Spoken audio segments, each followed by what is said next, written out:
Radio Tochka 2 z Vasi Gošek.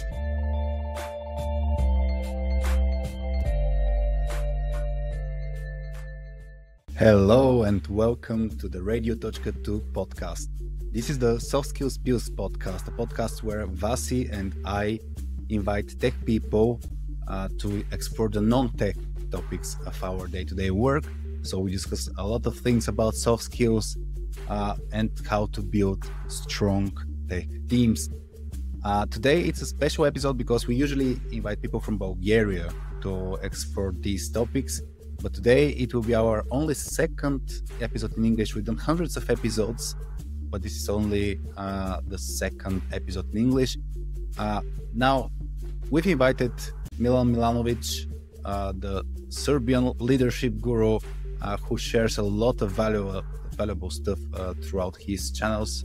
I've known him from LinkedIn, where I follow him, but he has an amazing newsletter, Tech World with Milan, where he simplifies some tech concepts, engineering concepts, so that you can grasp them very quickly. He also loves the leadership topic, and that's why today we've discussed with him some leadership challenges that you might face in your tech context, in your team. If you want to learn more about us, our team, go on softskillspill.com.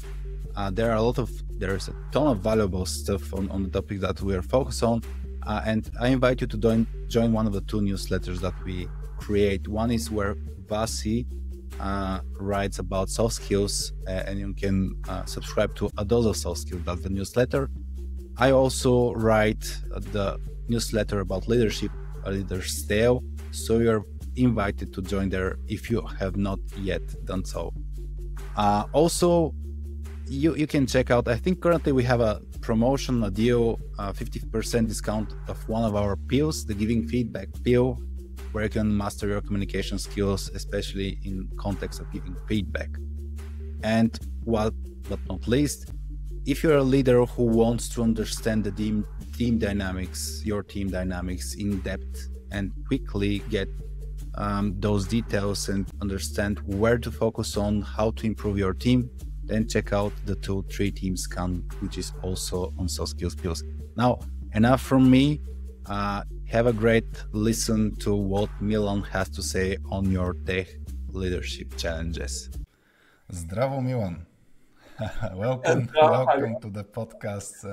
It's an extreme pleasure for having you on the podcast. As I mentioned before we started, we've done the podcast a lot in Bulgaria for the past 4 years, but we've only had one person outside of Bulgaria to join the podcast, and now I think we'll go more and more with people outside of Bulgaria. It's lovely to have a Balkan guy on the podcast and to talk about leadership in tech. So thanks for joining the podcast.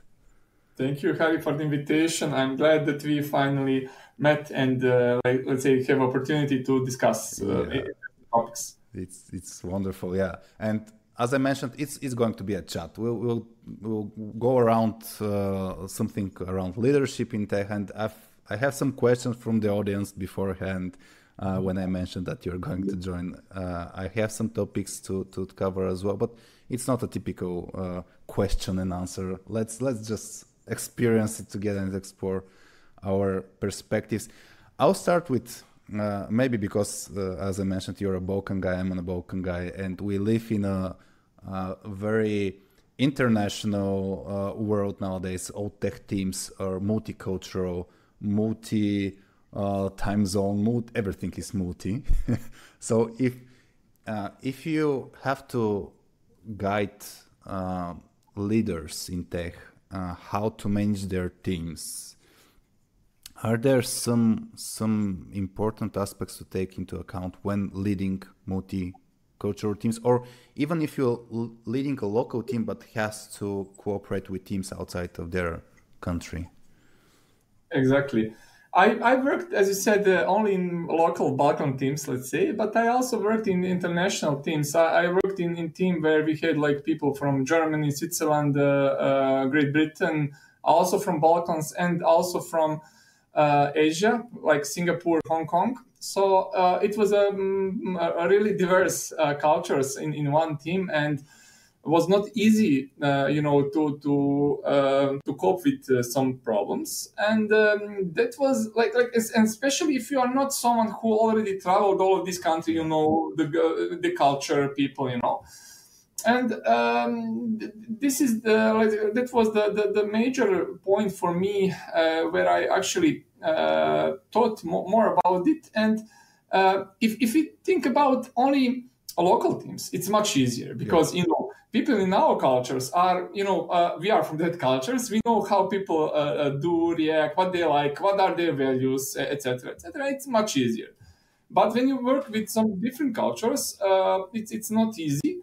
You need to learn more about these cultures, and there are a few ways how you can learn. You can learn by working with them and on mistakes, of course.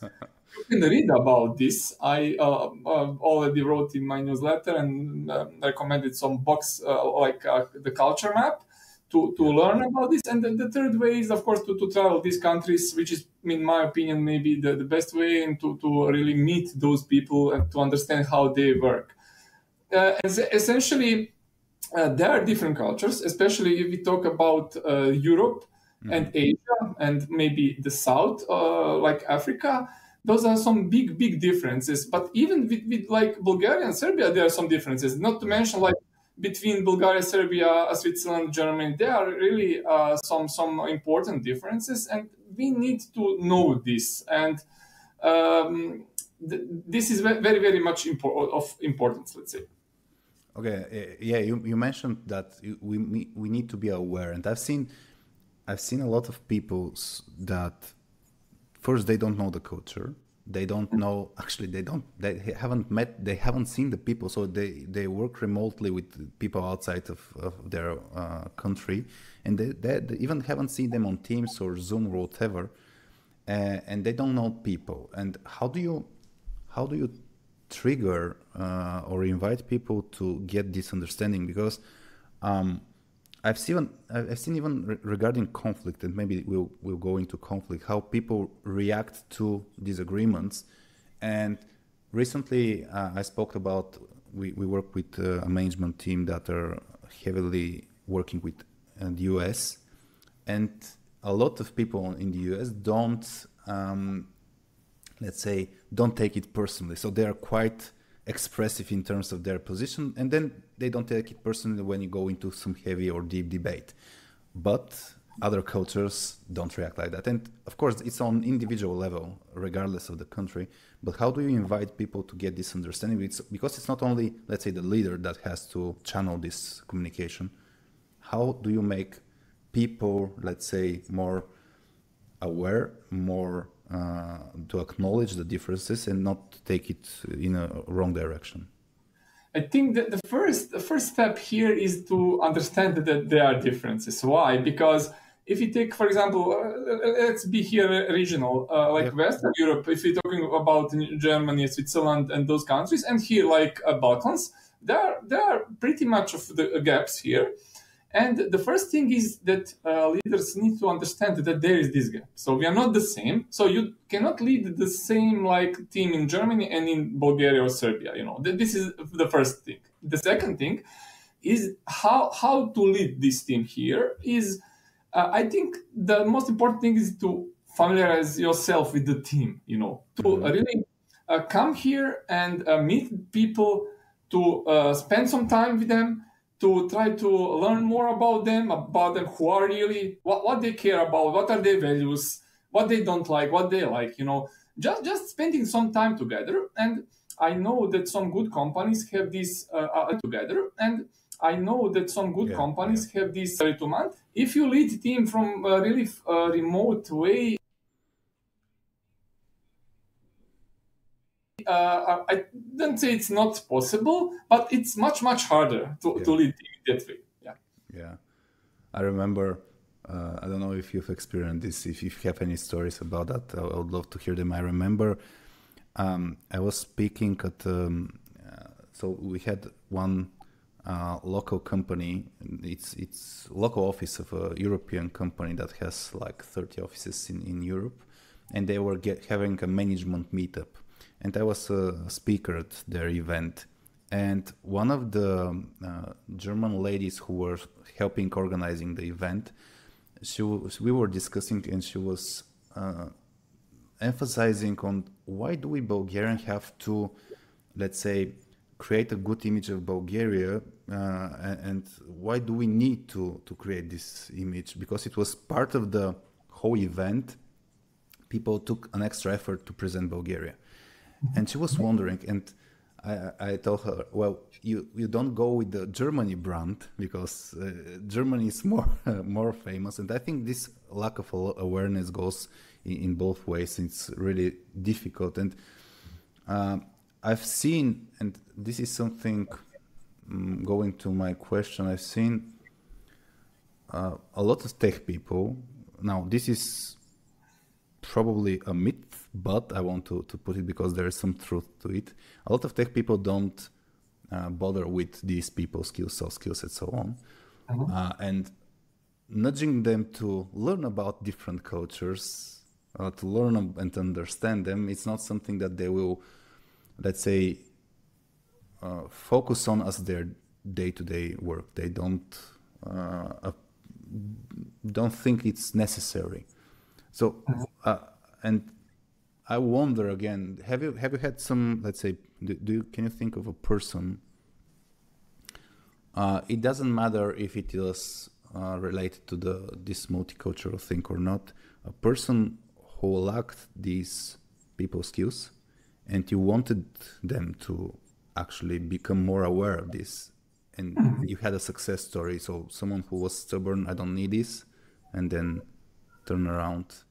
Yes, I remember. I was once on one project with one guy, let's say, from Western Europe, and he was located then in Singapore, and we had like a lot of fights there.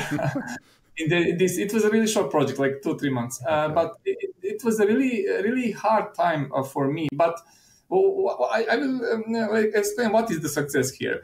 The thing is that it was really hard for both of us to work. Why? Because he was a leader then, and he lacked all of these skills you mentioned. And this was one of my major points why I then decided to pursue more and in this direction, to understand more about this leadership thing and how to work with people and everything, because I know how bad I felt in this project. And I know how, let's say, that I actually lacked the real leadership. And what is leadership for me? For me, leadership is like that I have someone who trusts me, who believes in me, and who gives me autonomy to work, who is not constantly, looking over my shoulder, micromanaging stuff, nitpicking everything, and all of this stuff, which is like, this is something that usually happens with people who call them a tech lead, like tech lead, they are some kind of leads, but for me, it is a very much wrong role. Why? Because in technical fields where are we, everything is all about people, everything. So there is nothing only about tech. Everything in tech is around people, So those people who are just focusing on, like, I'm really good at this technology, I don't care about anything, it's really, really wrong, because you are then very limited in what you can achieve, because you are achieving it via people you are working with, not via machines, I remember one CTO, it was very funny. So we were doing leadership training in a company, and we were speaking to the HR manager, and she said that the CTO doesn't want to work with people, so he isolated himself. And the funny thing was, he was spending like 6 hours a day in code reviewing and giving feedback to people, but he lacked those skills. So what you mentioned is absolutely right. We work with people, whether we like it or not. There are very few occurrences where in the tech world, people actually work alone for a long time. But with this example, so basically this ex-leader in this short project triggered you to learn more and to not behave like him. Was there a success story for him? Did he change? Do you know? He changed, because I didn't have actually this is also interesting thing. Maybe some people will understand this better in their current career paths. Because this was this kind of let's say way of working. Yeah. He had opportunity to give me feedback, but I didn't have opportunity to give him feedback. But because this was all wrong kind of leadership, or let's say non-existing leadership. Yeah. But this helped me much. Why? Because maybe if I didn't met this guy and like this way of working, maybe I could become similar. Yeah. And I saw really a bad example. I think bad examples are really good. Those are like failure. You need to pass to become better. And then I said to myself, I reflected. I put all of the feedback I wanted to give to him. Anyway, I didn't give this to him. But then I reflected, okay, you see these things, you should not ever do such things, to your people. And this helped me a lot, Now you get me thinking. So you basically mentioned that you think it's important for leader to create a two-way street for feedback, right? So you give feedback to leader, but you're also open to receive. Exactly. Very good. How do you make it safe for people to actually come to you and give you feedback? Because I've seen a lot of times. Let me give you an example. We were with one tech team, and we were discussing how to make the communication more open on the team, because it was one of their top problems, because people didn't feel safe. And at some point, as coaches, we try to get the real examples, real stories from the team to open up. And people at some point mentioned that when the manager of the team states something, they don't feel it's okay to actually say something else. The manager was quite surprised, because for her it was not something to worry about. It's okay to challenge her to say something else. So for her it was okay, but people, the default state, probably by what they have experienced in the past, probably something else, probably because of how they were raised even. So how do you make sure that people actually go from, you said it, that it's okay, to actual behavior, to come to you and say, Milan, what you did yesterday, I don't like this, and I think you should change as a leader to do that. How do you make sure that this is a really hard thing. This is really a really hard thing. Why? I will explain. Because the first thing is that you need to set up as part of, I see this as a part of a good company culture, that like feedback processes, that we have feedback all around, circling all around. Yeah. I always said to my people, I like feedbacks. Just go everywhere and give feedbacks, receive feedbacks every day, And but there is this, as you mentioned, really strong gap where like people giving feedback to leader. And I felt this. Why? Because there are some people who give me feedback, like, okay, they said to me what I'm good at, what I'm good, but a lot of people are silent. They don't want to mention. And how I cope with that? Of course, the first thing is, like, I'm always asking, like, is there anything I can improve? Did I make any mistakes? And I do this like immediately after some like meeting or something like that. And then the other thing, I do anonymous surveys every two times per year. I give them anonymous survey, because this is the place you write whatever you want. No one knows who you are. Just do everything. And the third thing, what I did also, I asked them to do a retro on me as a leader. So they together discussed it in a retro, everything, what I'm good at, should I improve. And this was really interesting results there. Yeah. Were you present in the discussion? Oh, no, I was not present. But then they gave you the results? Yes, they gave me the results, yes. I approached them for some details to the guy who prepared this to me.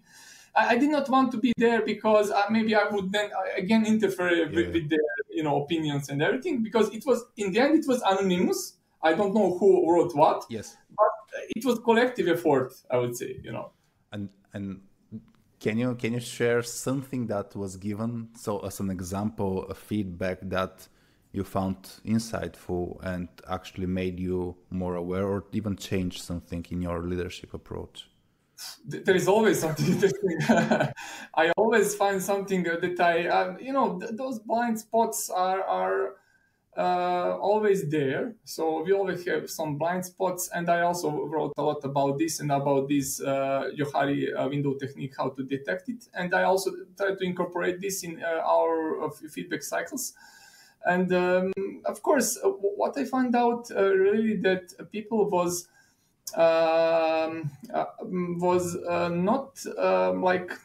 not easy to say something on a meeting if I already said something. If I gave opinion on something, then they it influenced them. So after that, I decided to always speak last. So I always put everyone to say what they want, and then I speak last. And this was like one of the my major lessons I learned there. Yeah, I think this is very important. I've experienced this myself as well. To the speak last rule is very, very, very important. I think, yeah. I even to add on top of that, I've always wondered why, whenever I say something, this in the past 10 years probably, whenever I said something, people said most agreed. And nowadays I always emphasize and over communicate, guys, this is just an opinion. What I'm about to say, it's a raw thought. Don't treat it like let's say a decision or so on. And then once I over communicate, and what you mentioned as well, once you speak the furthest in the line, it gives better results. I even I had one more introverted person who always said, yeah, what Harry said, always like that.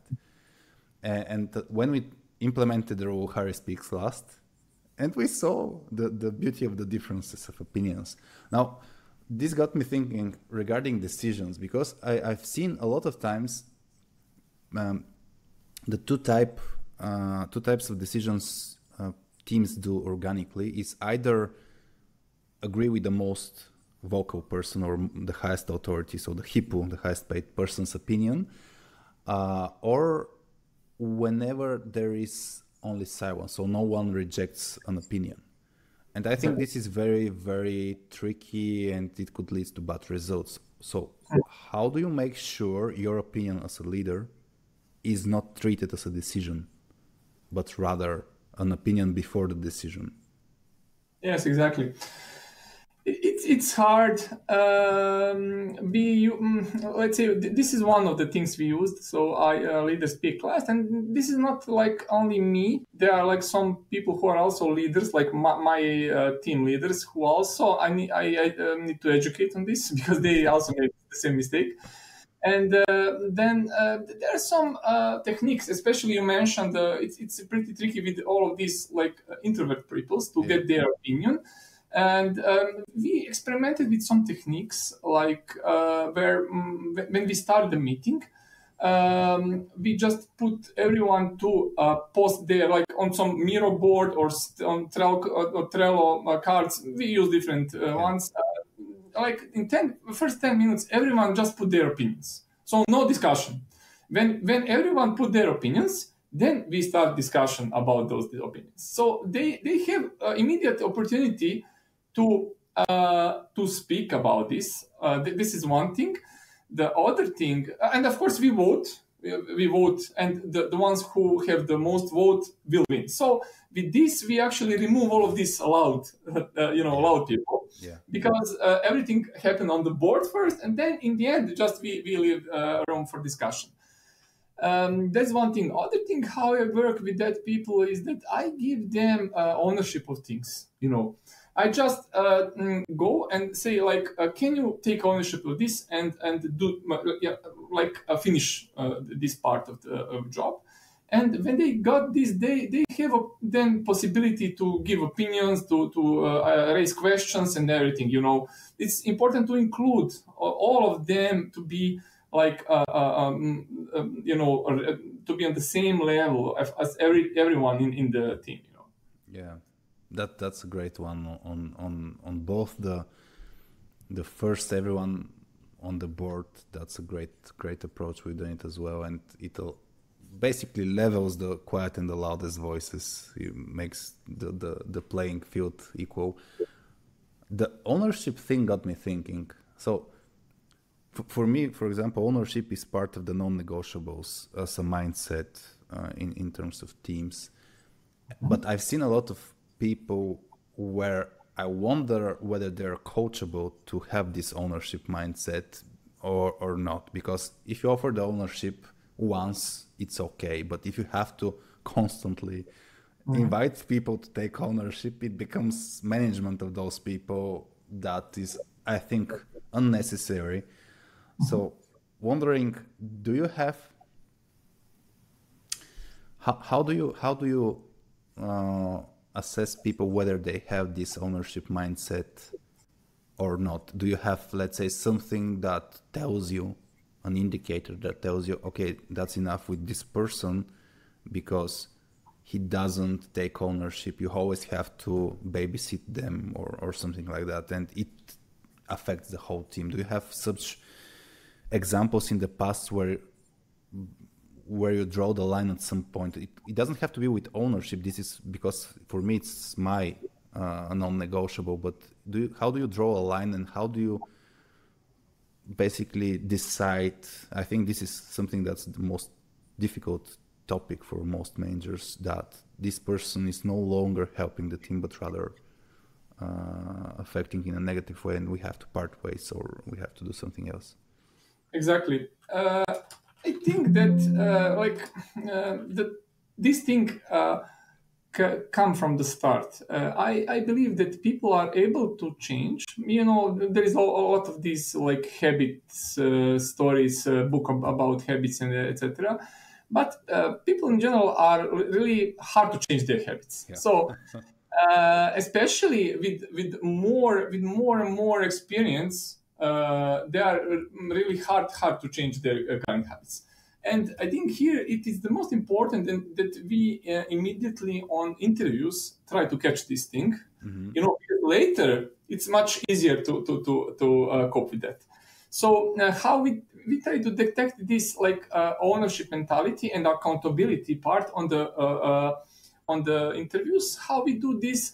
We try to, we have some kind of group of questions around that, because we have some values we want to have in our people who are who will work tomorrow with us, and we try just to to understand how that people had ownership in their previous companies, previous workplaces. Of course, this also depends on the workplace. There are workplaces that don't let you to have that, and so it's not always to the people, but to the culture.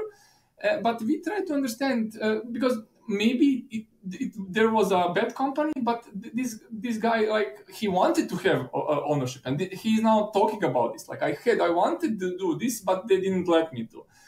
So we try to understand this better and figure this out, because this is one of the main pillars for people we want to work with, and because this ownership thing is a very strong force in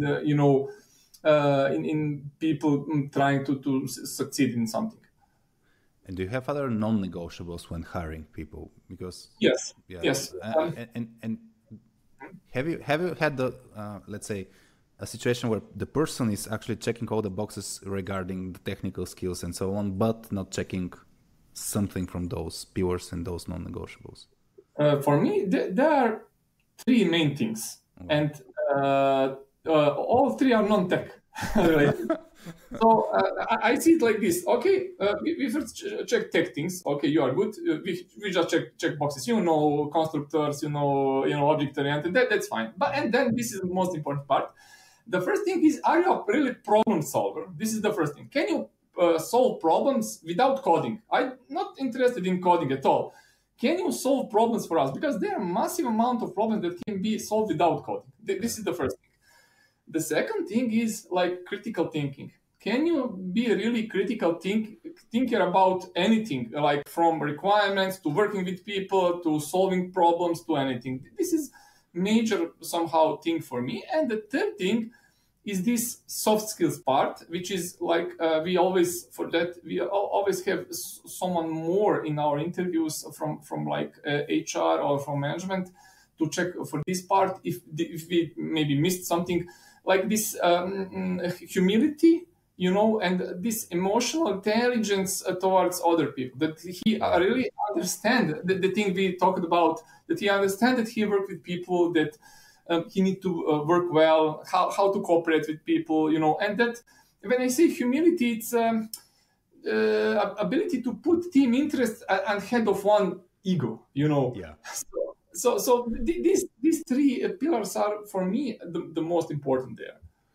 You got me smiling because yesterday I had a situation with my 9-year-old kid who was we were in a restaurant and he was starting to be too loud and to not take into account where are we, and that I said something to him. I asked him to do something and he was like, why do I need? And in my brain I was thinking, good, he has critical thinking, he's not obedient, that's good. But at some point this went too far, and as you mentioned, he was not that humble. He put himself first instead of everyone else, and this is something that I try to. It's very difficult when you give feedback, especially with kids, but in workplace as well. When you give feedback, to narrow down the problem so people don't stop doing something that is good. So if I say, no, you go sit there, and now he'll start changing towards obedience, which is not something I want. I want both this, let's say, critical thinking plus respect towards others and teamwork and so on, which is very difficult to handle both. Now, exactly. This thing is also important. I did not mention this respect. I also have my mentorship program where I work with people who don't have a job for 3 months or more, or students on the university. I work with them. This is a short program. And this is the thing that also if we detect someone who don't have respect, like talking bad about previous employer or colleagues or something like that, this is really a red alert, you know, for the guy. So why? Because, you know, you never know was the guy problem or the company, you know, from my perspective. So it's better not to mention such stuff on the interviews or wherever. Now you got me. You make my job hard because I want you to tell me the stories that are bad from the previous experience, and you're not going to. Do you have? What's your? I wonder. I asked a few people from the audience beforehand what's their top issues, and maybe I'll ask you some of those questions. But I wonder for you, what's your current biggest, let's say, leadership challenge at the stage of career that you are at? My biggest leadership challenge is developing other leaders. Because why is that? Because I think we as leaders need to delegate a lot. I talked a lot about this and wrote. We need to delegate a lot, because if we don't delegate, we will not do much. You know, I cannot do everything. Even though I work a lot of hours every day, you cannot do much. And with delegation, you can achieve really to multiply yourself. But in leadership delegation, it's a bit harder, because now we are entering this arena about all of these topics we talked about. So I don't have there is no magic wand to say, okay, you are a leader now, just go be a leader, But it all starts with some kind of talent in people where I see people as a leader. So you see this, those people are natural leaders usually. You see some wish to lead people or to lead something, not only people. And then, you select the people and start to work with them. How I start to work with them, of course, the main thing I can offer is mentorship, and on our regular one-to-ones or other kind of discussions. Also lead by example. How I do, they will replicate probably most of the things, And of course, by giving them a mentorship and giving them feedbacks. For example, what I do with my team leads, sometimes I come to these meetings where I'm not involved. I just listen. Okay. And then after the meeting, I call my team lead and said to him, listen, I think you should improve that. And this is one part of the equation. The other part is like, of course, there are some good, as you mentioned, leadership trainings where people can go. And the third part are some like leadership books that can also people should read. But I'm not so much this is something that is not easy to learn from theory. You need to learn this by practice, by working with people. You can read something maybe to get some idea on something, but you cannot learn leadership from books. That's it. I had one question from the audience. I think it picks exactly this topic on how most leaders in tech learn, and there are a lot of people who are promoted and often, from my experience, just thrown into the leadership role. For example, I was 21 or 22 when I was thrown into the leadership role. It was a small project, small team, but again, I was a kid basically, looking from today's perspective. And a lot of people mentioned that many people accumulated leadership experience through trial and error, and it becomes a lot chaotic. And you just mentioned that some things are hard to learn from theory, some things are better to be practiced and to applied. But how do you balance this? What to read, whether to go to a training, whether to just try your own approach to things? How do you think, for example, if someone is in a leadership role, just becoming a leader, how should they approach this learning process, and whether or not, how to make sure that it's not chaotic but actually more effective? The first thing is that we need really to detect who can be a leader. So if you make here mistake on the start, it can go in a wrong direction. But if we detect who is a good leader, this is already 50% of the job done. Because those people already have inside what they need to have, but they don't have all of these fine-tuning things. Now, how we fine-tune? How I start when I select someone as a leader. First, I of course, talk with them about some important aspects of that.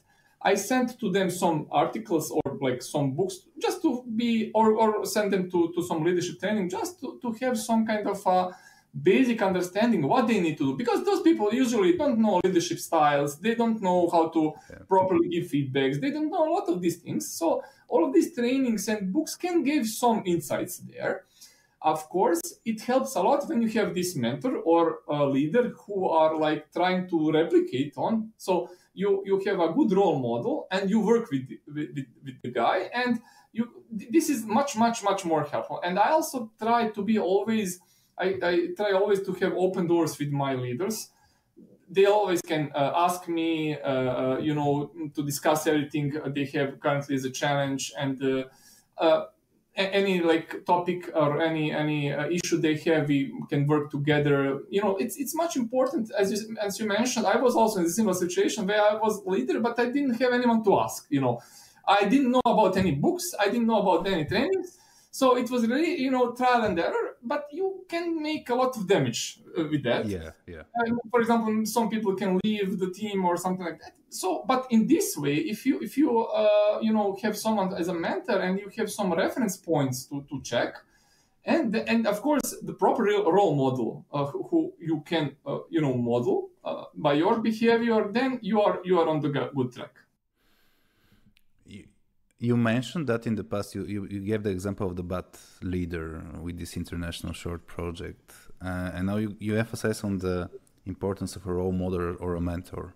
Did you have at some point someone that you consider a mentor? And I always have. Yes, I wrote a short book on goal settings and on mentorship, and I think this is probably the biggest thing people miss in their careers. They don't have mentors. And let's say mentors are very important in your life to give you direction and help you to come to some place where you want to be. I always had mentors, and who were mentors for me? Those were like role models. Those are people who are like where I want to be in 3 to 5, 10 years in the future. And what is interesting, I always was brave to ask that people to be my mentor. And what is interesting there, 80% of those people said yes. Yeah. This is interesting. And people usually are scared, like, he will probably not be my mentor. Why would we? But it's interesting that, some great guys like to work with other people, to help people. Like I do this also with my mentorship program on university and for people who don't have currently a job. So it's a good thing because that people can also open you some doors you didn't know to help you to create this plan, to create goals. They can actually do a massive amount of things that you could never, or you could maybe have, but in 3 to 5 times more, spent worth and time. Yeah. That. And do you currently have a mentor? I wonder because yes. I have a few mentors always. Yes. Yeah. That's a great indicator for a growth mindset, because I think a lot of people they first don't think about.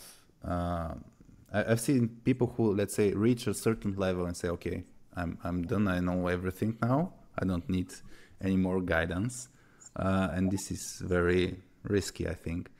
There's no such place where you know everything. Yeah, and go back to your problem about growing leaders. How do you? Because I've seen a lot of C-level people who want to create this great culture in a company, and they at some point reach the problem about how to make sure those 10, 20, whatever number of leaders are acting as one and be aligned and so on. And I had one question. I'll read it because I think it's related, but it's from the leader's perspective. And it is how to pass along ideas and decisions from higher management to people on your team if you don't believe in them yourself. And I think when you're managing a lot of leaders, from time to time, you will not have a complete agreement from those who you want to grow as leaders. And they're in that position of, okay, I don't agree with Milan. He said we do it like that, but I don't agree with them. So I assume that you've been in that position as well, that you don't agree with some decision from higher. I was in both directions in situations. I like here this Amazon principle, disagree and commit. Because I think I had multiple times, even on one-to-ones or like from the higher leadership thing, that something is coming. But what is important here? It's important that, okay, we are now a team. We need to respect this decision and to work towards it. Of course, when you say this, you need to be open for questions and to transparently communicate why we decided in this way. Because people, when they hear something like that, they will become curious why we need to do this, why is that like this. But when you explain some reasoning behind, I usually see that 90% of people will much better accept and understand the decision, because no decision was made by some just the guess or something like that. So there is some kind of arguments and the reasoning behind that. And when you explain all of this to people and ask them questions and follow back on these questions, most of the thing can go. Of course, maybe I don't agree with all of this, but this is what we committed for now. Let's try and see what's the result. When we see the result, we will see what we can learn from that and go to the next one. And I'm wondering if you've been in the situation where you have those questions, why is this decision made from people above, and you challenge them. It's okay for a critical thinker. I expect you to challenge them and to say, I don't agree.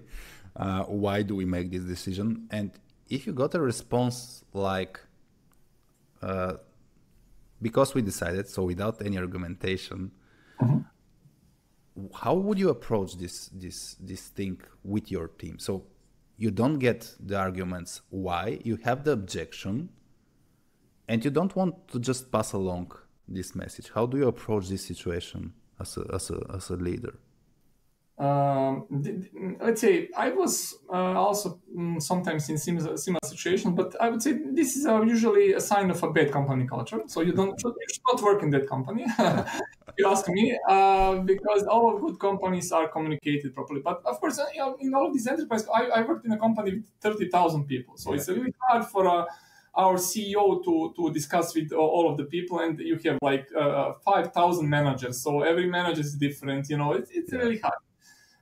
But I think always it's important that manager who is like reporting this to you, that he find a way how to represent this in better way, to try to that you still have this good chemistry between you and your first level manager, not to allow that this thing from up destroy. And I always say that managers are some kind of umbrella of the team. They hold the umbrella and they accept all of these bad things like rain and everything, and pass only these good things to the team, or let's say most of the good things. So he's a filter for such kind of a thing, and the final message that comes to the team should be like something that is acceptable for that team. Okay, but I'll go back, because I remember one manager. So we were in a big corporation. We were doing a training, and we were doing the exercise anxiety party. I don't know if you know it. It is basically, let's say, a way similar to what you mentioned about retro for the leader. So the manager asked for feedback using this exercise, and he said he was worried that whenever there is some request that he considers stupid or non-adequate for the context they're in, he will actually say this out loud to the team and not filter it out as an umbrella. And he was worried that it affects people negatively. Mm-hmm. This particular team, I remember that people loved that he was honest. They loved his honesty. They loved that he didn't sugarcoat everything. Poor communication from the top. So it's a very tricky balancing act, how to not filter too much, but actually filter something, because we've seen the other things. Managers could just say, well, the boss said like that, we do it like that, and it's bad as well. So here I wonder, if you think that you're in a bad culture, you like your team, you like your people, you don't like how communication is structured, you don't have chemistry with your direct manager, and there is some important decision for the team, how would you approach it? I was many times in a situation where, especially when the project starts, mm-hmm. and for example, we took the bad project, and of course, when you took the bad project, there is a lot of bad things. And of course, as you mentioned, I always try to be honest with everyone. I think this is part of integrity, probably the most important trait of leaders. So always walk your talk, no like talk behind or something like that, or like I'm changing in my mind 3 times per day. Mm. But there are really some things that need to be filtered. What is filtered? For example, we worked on a few months on the like multiple year project. But on some points, like the CEO was like, "This team is shit. They don't know everything. They are really bad. They don't deliver nothing." If I pass this to the team, it would really affect the morale of the team. You know? And those guys usually don't know this. They think like, if I say that you are bad, you'll become better. No, you don't do this. I'm always in the train of the people with the people who think that positive way of thinking will produce results. Negative way of thinking will not produce any kind of a good result. Why? Because if you say to someone like you are bad, you are not doing well, nothing good will come from here. We can of course talk about behaviors, like the thing you did was not optimal because it can be it can be done better. But always talk positively about the outcome, about the person, about everything that's happening, because that optimistic look on the things is moving things forward. It's a strong force that moves things forward. Even if things are going bad, there is this strong force which are talking like we are good, we are good, we are good. And if you always talk in this way, you can, of course, with fixing things in the meantime that can be fixed, some minor or some other things. But this mindset must be this: no negativity, no like we are bad, you are not delivering. Not this thing. This thing will not produce good results. And I see here two schools of leadership. One school of leadership is like, okay, team, I give you trust, do whatever you want, and I will decide later. Did you did what I expected from you? And there is other school of leadership that say, I don't believe you at all. I will challenge everything you do, and then if you fulfill that, I will say you are good. Yeah. And I'm in the first school. I like to give my people trust that they do what they think they should, because they are grown people. They work, they have experience, and of course, if there is some failure, I must accept this failure, because this is part of the process. You cannot say bad things if failure happens, because if you do this, people will never try, never experiment with things. They will just do what you told them to do, and with this you cannot produce some great results. Yeah. So when you talk about positivity, you don't avoid talking about the tough issues and the failures and so on, right? Or... No. Let's say I like that also mantra: praise in public, criticize in private. Yeah. And of course, when we are in private on one-to-ones, we talk about these issues, how to solve. But in public, everything must be super great and super optimistic. There is no bad wording. There is no everything. Everyone should think about themselves. We are the best team. We are working the great job, because this thing is shifting their mind and their subconscious to do a great job. I want to clarify to understand you better here, because I've seen, let's say, what I call toxic positivity, where, and I remember one manager. So we were doing a discussion with a team during our training process. We were discussing their top 3 problems. So even when we started with the top 3 problems, this manager was like edgy, because let's not talk about bad issues.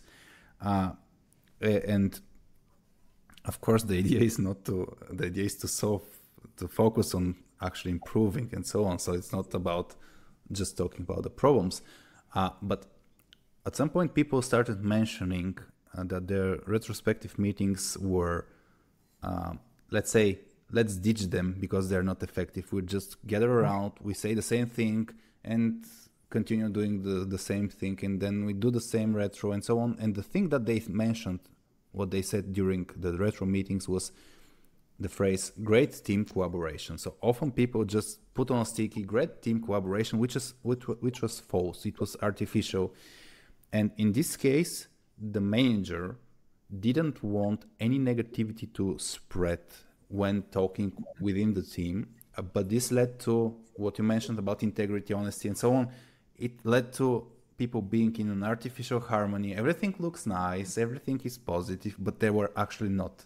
So that's why I wonder, where do you draw a line about not talking about, let's say, talking about positive things in front of the team?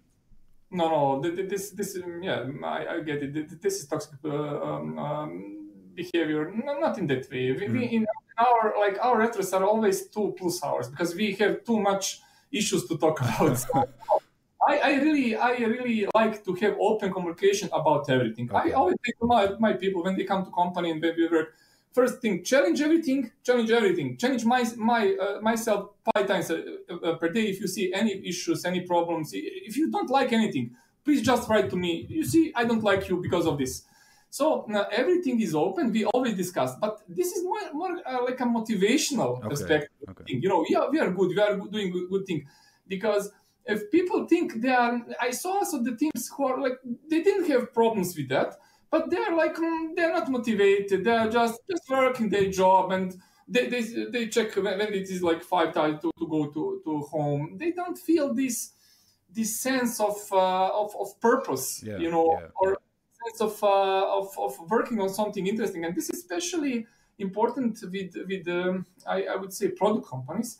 When you work on some products, you need people who believe in that and who really think we are now doing the great job. We will do massive things, and of course, good company can help a lot here because, for example, people are getting equity. We are really inside this. We are really together working on this thing, to be great, the best product on the market, to deliver something that our customers are happy and that we are, growing together. And this is, I would say, very, very much important to me and to people like I work with. And not sure, do you see it like similar? But for me, it's very, very much important. Yeah, I understood your way of thinking. I agree that people should be, let's say, feeling that they're doing their best, and the perspective is positive. So it's always about improving and so on. Yeah. Exactly. Yeah. Perspective. Exactly. But that doesn't mean yet not to talk about the tough issues, because I've seen my focus is a lot on teams that avoid those tough issues. But for me, great teams or strong teams, they have both what you mentioned about the positive aspect and the reality aspect of, okay, this happened, how can we make it better, and so on. Exactly.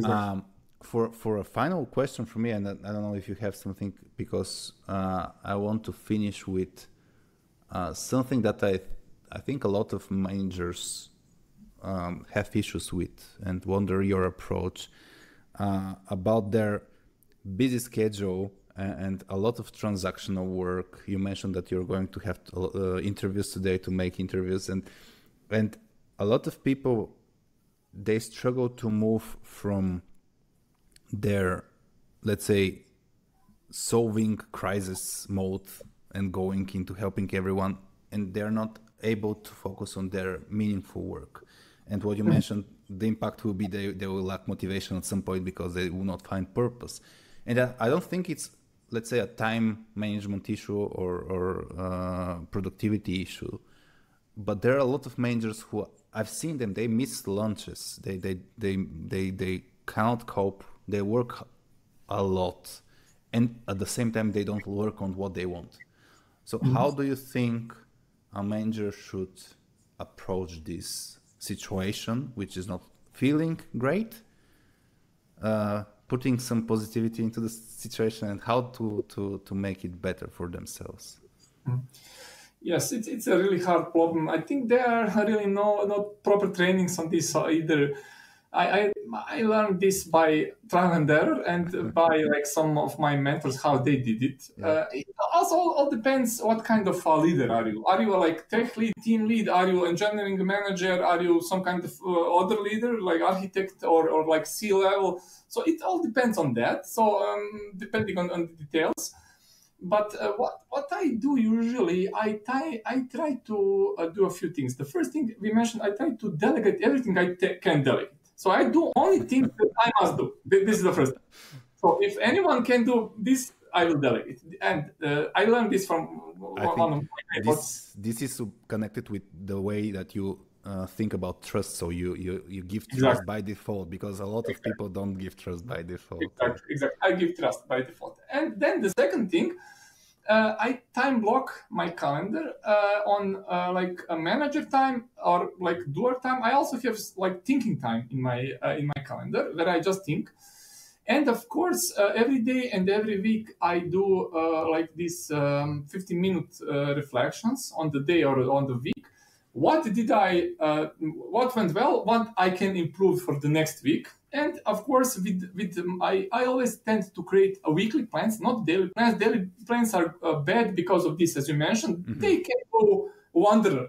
So someone took you, but the weekly plans are good enough. So I want to achieve this in a week, and I also work with my engineers and others to create these weekly plans. I want to achieve something in this week, because without the plans, without the goal, you will not really achieve something. And when you define this something, you just ask yourself, does this thing contribute to our like bigger objectives, like our company objectives, team objectives, whatever? If yes, let's do it. And with this things can go pretty well. So you just need to design your time. How I did this, I learned this technique very well. Design your ideal calendar. So put in the calendar ideally how this should look like. Okay. Of course, it will never look like that. But ideally, what you want to produce, what goals you want to achieve, you create your ideal and try to stick with it as much as you can.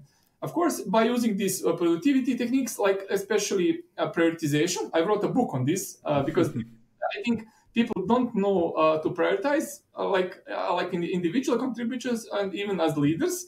There are different techniques that can be used here. I think people are usually very bad in this. If you prioritize things properly, you can really do some great things there. You know. What's one technique that you find the most working in terms of sticking to the ideal calendar? Is there one thing that you do a lot because you know it will help you not go sideways from this calendar that you planned? One thing I do, I always like have this thinking time at the start of the day. This helps me a lot. Okay. I every time book 1 hour from 8 to 9 to think about the things I need to do for that day, to make a plan, what I want to achieve today, what things I need to do, who to contact, what to do exactly. And this thing, really helps me a lot. Also, I tend not to have these back-to-back meetings. I always leave like at least 15 minutes behind, in meetings, just to have a bit of relax, to have time to think about this. And then these two things also with the blocked calendar help me a lot. And what I also do with this, I really tend to focus with this Pareto principle with the most impactful things. Yeah. I'm really good at this because, as I said, I delegate a lot, and I really tend just to focus on a few things. I don't focus on many things. I just have always 1 to 2, maybe 3 things I focus this week. Nothing more than that. Thanks for sharing this.